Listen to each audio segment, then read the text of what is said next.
فلا خوف عليهم ولا هم يحزنون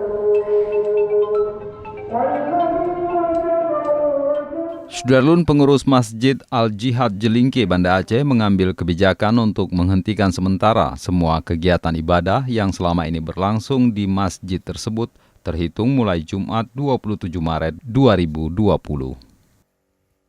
Pengumuman tersebut disampaikan Imam Syekh Masjid Al-Jihad Ustadz Muzakir Awahab usai pelaksanaan sholat maghrib berjamaah Kamis 26 Maret 2020. Kebijakan itu dilakukan sebagai upaya untuk memutuskan mata rantai penyebaran virus corona yang saat ini mulai ditemukan kasus positif di Aceh. Ustadz Muzakir mengatakan bahwa keputusan tersebut berlaku efektif mulai Jumat 27 Maret 2020 sampai batas waktu yang belum ditentukan.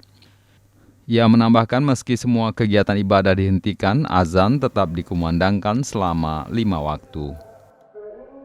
Muazin akan menyelipkan lafaz "Shollu fi buyutikum" yang artinya sholatlah di rumah kalian.